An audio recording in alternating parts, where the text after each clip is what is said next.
మంత్రి గాని ముఖ్యమంత్రి గాని ఎవరైనా సరే ఒక్కరోజు ఫీల్డ్కి వచ్చారా?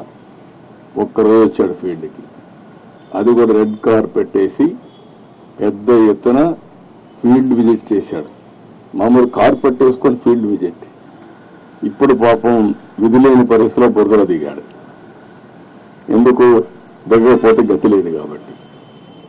ఏంటి రాజకీయాలు, చెత్త రాజకీయాలు? ఏం మాట్లాడుతున్నారు మీరు? మీరు మాకు తుఫాను గురించి, సైక్లోన్ గురించి, డిజాస్టర్ గురించి మాట్లాడే పరిస్థితి మీకుందా?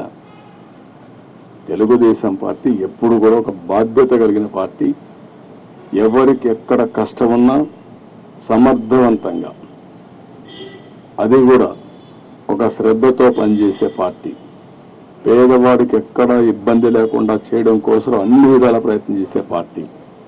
దాన్ని వెకిలి చేసి మాట్లాడడం, లేకపోతే వీళ్ళ యొక్క క్రిమినల్ నేచర్,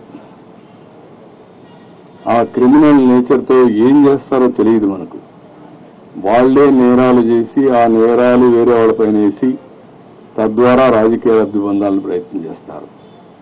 చాలా మందికి అనుమానం ఉంది రాష్ట్రంలో, ఏంటి ఇవన్నీ ఎట్ట జరుగుతున్నాయని. మామూలుగా నా గవర్నమెంట్లో, నేను ఎప్పుడు గవర్నమెంట్లో ఉన్నా రౌడీయిజం కానీ, ఫ్యాక్షన్ పాలిటిక్స్ కానీ, వైలెన్స్ కానీ, లా అండ్ ఆర్డర్ వైలేషన్స్ కానీ ఎప్పుడు ఉండవు. అలాంటిది ఈ మధ్యకాలంలో అక్కడక్కడ తోక తిప్పే పరిస్థితికి వస్తున్నారు. తోక తిప్పే పరిస్థితికి వస్తున్నారు అంటే కొంతమంది రాజకీయ ముసుగులో పెత్తనం చేయొచ్చు, తప్పించుకోవచ్చు అనుకుంటున్నారు. కానీ రాజకీయ ముసుగులో మీరు తప్పించుకోలేరు. ఇష్ట ప్రకారం చేస్తే ఎవరిని వదిలిపెట్టాం.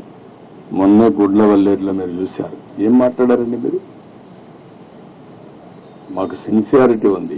అందుకే నేను ఫారెన్సిక్ ఎక్స్పర్ట్స్ అందరినీ తీసుకొచ్చి నేషనల్ లెవెల్లో ఉండే మేధావులతో అందరితో పెట్టి, ఎక్స్పర్ట్స్తో పెట్టి కేసు ఎస్టాబ్లిష్ చేస్తాం. తప్పు చేశారని తెలిస్తే ఎంత పెద్దవాడున్నా వాడిని వదిలిపెట్టాం.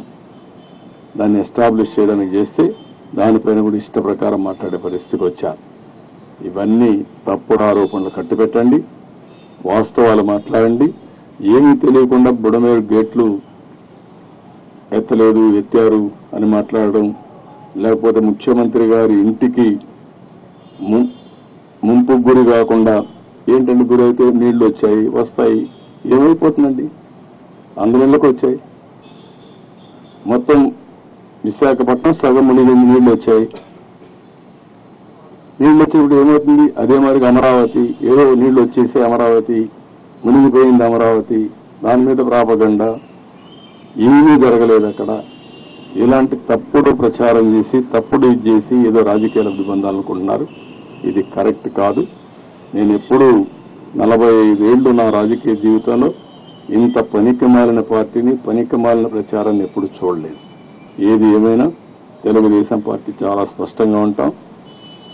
ఎక్కడికక్కడ ఇలాంటి తప్పుడు ప్రచారాల్ని ఖండిస్తూ, ఎవరైనా సరే నేరాలు చేసి రాజకీయ లబ్ధి పొందాలనుకుంటే మాత్రం చాలా స్పష్టంగా ఉంటాం. ఆ విషయం గుర్తుపెట్టుకోవాల్సి హెచ్చరిస్తున్నాం. ఎవరికి ఇవ్వాలి ఇన్ఫర్మేషన్ తెలియదా?